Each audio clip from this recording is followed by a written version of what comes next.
네, 안녕하십니까. 동키입니다. 오늘은 11월 16일입니다. 저번에 이어서 차트 강의를 계속 해보려고 해요. 이번에는 캔들에 대해서 설명을 좀 드리려고 합니다.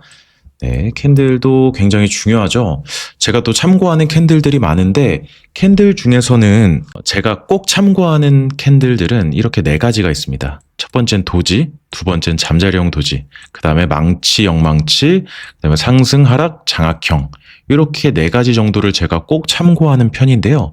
바로 강의로 들어가도록 하겠습니다. 첫 번째는 도지 캔들입니다. 도지 캔들 같은 경우, 도지는 또 십자형 캔들이라고도 하죠. 이렇게 생긴 캔들인데, 보시면 하락 추세 중이던 종목이 하단에서 십자형 도지를 만들면 상승할 확률이 높다. 상승 중이던 종목이 상단 부분에서 십자형 도지를 만들면 하락 추세일 가능성이 높다. 이렇게 설명할 수 있겠는데요. 왜 이런 모양 자체가 만들어지는지 좀 이해할 필요가 있습니다. 보시면 캔들에 대해서 모두 다 아시죠? 보통 시가, 이쪽이 시가죠. 시가 했다가 고가를 한번 찍고 그 다음에 하락을 했다. 저가를 찍었다가 이쪽에서 종가를 마감한다. 라고 했을 때 이런 식의 캔들이 만들어져요. 보통 음봉 캔들은요. 시가보다 종가가 아래에 형성됐을 때 이렇게 형성이 되고요. 양봉 캔들의 경우 여기가 시가죠. 시가에서 밑에를 찍은 여기가 저가죠. 저가고 위로 올라가서 고가를 한번 찍고요. 그리고 종가가 이쪽에서 마무리됐을 때 시가보다 종가가 높을 때 이때 양봉 캔들이 만들어집니다. 이 도지 캔들은 어떻게 만들어지느냐를 보면요. 보시면 시가는 여기예요. 그죠? 시가는 여기인데 밑으로 내려온다는 건 뭐죠? 주가가? 매도가 강하다라는 거거든요. 그리고 위로 올라간다는 건 매수가 강하다는 거예요. 그래서 위로 한번 올라갔던 주가가 내려오려면 매수보다는 매도가 강하다. 이렇게 판단할 수 있어요. 그러니까 매도가 강하니까 주가가 내려오는 겁니다. 그럼 고가를 찍었던 캔들이 이쪽이 고가죠. 고가를 찍었던 캔들이 내려옵니다. 이렇게 쭉 내려오면 어떻게 되냐? 다들 아시겠지만 이 상태에서 시가에서 고가를 찍는 캔들이 이렇게 만들어지겠죠. 내려오면 이렇게 되는 겁니다. 하지만 이렇게 됐을 경우엔 이 모양의 캔들이 돼요. 그죠? 근데 주가가 바닥을 찍고 다시 올라가면 그렇게 되면 매수가 더 강하다는 거죠. 매수세가 더 강하게 되면 다시 위로 올라갑니다. 그렇게 해서 시가와 종가가 비슷하게 끝났다라고 하면 이렇게 도지 캔들이 만들어지는 겁니다. 이해하셨나요? 그래서 도지 캔들을 만들어졌다는 거는 그 의미는 매수와 매도가 팽팽하다. 팽팽하게 싸움 중이다라는 것을 볼 수 있어요. 그렇기 때문에 이렇게 도지가 만들어지는 겁니다. 그래서 왜 하락하던 종목에서 도지 캔들이 만들어졌을 때 상승할 확률이 높냐라고 보시면 하락하던 종목은 사실상 계속 음봉입니다. 음봉의 연속이에요. 이렇게 계속 음봉만 쌓이죠. 근데 이 도지가 출현됐다는 것 자체는 무언가가 굉장히 지지하려고 하는 흔적이 보인다라고 보시는 겁니다. 그렇기 때문에 이 도지 캔들이 만들어지는 거거든요. 그래서 하락하던 종목에서 도지 캔들이 만들어진다는 건 상승할 확률이 높다는 겁니다. 무언가가 지지해 주려는 의지가 보인다라는 거예요. 반대로 상승하던 종목에서 도지 캔들이 만들어지면 하락한다. 하락할 확률이 높다라고 할 수 있는 건 상승하던 이 양봉들 사이에서 갑자기 무언가가 굉장한 저항을 주는 거예요. 상승하던 종목 자체는 매수세와 매도세가 팽팽하지 않거든요. 보통 매수세가 이렇게 강하죠. 근데 이 도지 캔들 같은 경우는 제가 말씀드렸던 것처럼 매도세와 매수세가 굉장히 팽팽한 관계예요. 위에서 무언가가 굉장한 저항을 준다라는 느낌입니다. 그렇기 때문에 하락할 확률이 높다라고 표현하는 거예요. 이어서 바로 차트로 한번 보시면 이런 차트죠. 상승하던 종목이 하락 추세에 접어들었는데 역배열로 바뀌면서 하락 추세에 접어들었는데 바닥 라인에서 도지 캔들이 만들어졌어요. 그죠? 바닥 추세에서 도지 캔들이 만들어지면 상승할 확률이 높다고 보는 겁니다. 어느 정도 그 앞에 차트들이 잘렸는데 어느 정도 전 저점을 지켜주는 모습이 나타난다. 거기서 도지 캔들이 만들어지면 상승할 모습이 보인다. 이렇게 볼 수 있고요. 그리고 반대로 상승하던 종목이 여기서 도지 캔들이 만들어졌죠. 도지 캔들이 만들어졌는데 앞선 매물대, 정고점 이런 것들을 확실히 뚫지 못하고 도지 캔들이 만들어졌다면 하락할 확률이 높다고 보는 겁니다. 그래서 이 도지 캔들이라고 해서 모두 다 100% 맞는 것은 아니에요, 사실. 네, 다 확률이기도 하고 이 도지 캔들과 함께 봐야 될 것은 전저점과 정고점 그리고 거래대금인 거죠. 이어서 잠자리형 도지에 대해서 한번 설명을 드리도록 하겠습니다.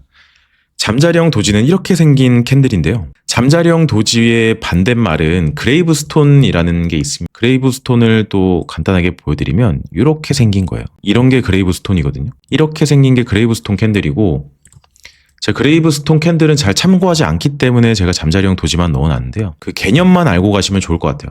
잠자리형 도지는 하락하던 종목이 밑꼬리를 길게 달았죠. 밑꼬리를 길게 단 상태의 잠자리형 도지 캔들이 만들어지면 상승할 확률이 높다고 보는 거예요. 이것은 아주 간단한 개념이거든요. 보시면 하락에 대한 매도세보다 매수세가 굉장히 강하다는 겁니다. 보시면은 꼬리를 달았다는 것 자체가 밑으로 누군가가 엄청나게 매도를 해요. 그죠? 매도를 해서 주가가 내려왔는데 이거를 누군가가 다 상쇄시킬 만큼 매수가 들어온 거예요. 그렇게 되면은 주가가 올라가서 이런 캔들이 만들어지겠죠. 여기서 더 나아간다고 하면 이런 캔들이 만들어질 수 있어요. 이렇게 양봉을 뽑아낸 이런 캔들이죠.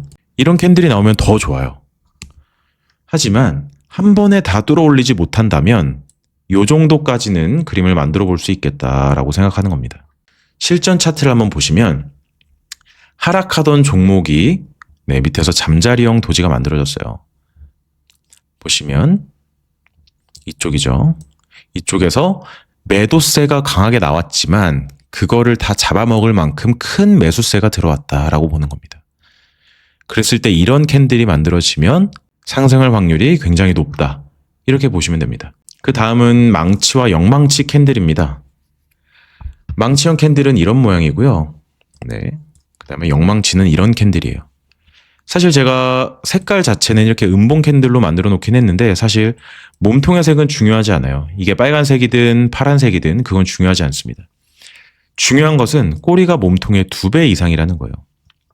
잠자리 도지와 살짝 차이가 있죠. 잠자리 도지는 약간 확실한 T자 모양을 이루어진다면 망치형 캔들은 진짜 망치 같은 이런 느낌의 캔들이에요. 영망치는 망치의 반대죠. 사실 망치와 영망치도 잠자리형 캔들과 비슷한 느낌입니다. 이런 모양의 캔들이죠. 이런 모양의 캔들의 망치형 캔들이죠. 망치형 캔들이 나타나면 상승할 확률이 높다. 이렇게 보시는 겁니다. 그리고 영망치 캔들은 이런 느낌입니다. 여기 보이시죠? 이렇게 2개가 있는데 윗꼬리를 길게 단 캔들이에요. 윗꼬리를 길게 달았다는 것은 매수세보다 매도세가 강하다. 이렇게 볼 수 있는 겁니다. 그래서 이렇게 쭉 하락세가 나오게 된다. 그 다음은 상승 장악형 캔들과 하락 장악형 캔들입니다. 상승 장악형 캔들은 하락 중이던 종목이 이 마지막 음봉형 캔들을 다 잡아먹는 양봉형 캔들이 나타나는 겁니다. 단 하루 만에 만약에 예를 들어서 여기서 10%를 하락했다고 치면 그 다음 캔들에서 15%가 상승하는 캔들이에요. 이렇게 됐을 때 상승할 확률이 굉장히 높다. 이렇게 판단합니다. 그리고 하락형은 똑같습니다. 상승하던 캔들을 잡아먹는 하락형 캔들이 나타나면 하락할 확률이 높다. 전제 조건이 있는데요. 첫 번째로는 추세가 명확해야 됩니다. 하락 추세가 명확해야 되고 상승 추세가 명확해야 합니다. 그리고 꼬리보다는 몸통이 중요합니다. 아무리 꼬리를 길게 달았다 하더라도 이 몸통 자체가 잡아먹는다는 느낌의 그런 느낌의 캔들이어야 합니다. 하락도 마찬가지죠. 아무리 우리 밑꼬리는 좋다고 생각하잖아요. 망치처럼. 밑꼬리가 길게 달렸어도 이 몸통 캔들 자체가 그 전에 상승을 다 잡아먹는 캔들이라면 하락 장악형 캔들이라고 봅니다. 그랬을 경우 하락할 확률이 높다라고도 판단을 하는 거고요. 실전 차트를 보시면 하락 중이던 주식이 이쪽에서 음봉이 나오죠. 하나. 음봉이 나오는데 그것을 잡아먹는 상승 장악형 캔들이 나옵니다. 네. 이게 영망치든 아니든 그거는 상관없어요. 왜냐하면 그 전에 하락했던 그 캔들을 모두 잡아먹는 그런 캔들이 나왔거든요. 그리고 그 다음 또 보시면 여기에 캔들이 나오죠. 하락형의 캔들이 나왔지만 그 하락형의 음봉형 캔들 자체를 다 잡아먹는 상승 장악형 캔들이 출현합니다. 그랬을 경우 상승할 여력이 굉장히 높다. 그럴 확률이 굉장히 높다라고 보는 겁니다. 그 다음에 하락 장악형 캔들을 보시겠습니다. 상승하던 종목이 이 종목 같은 경우는 굉장히 많이 상승했어요. 상승했지만 큰 장대 음봉과 함께 하락 장악형 캔들이 출현합니다. 그 상승했던 그 캔들을 모두 잡아먹었죠.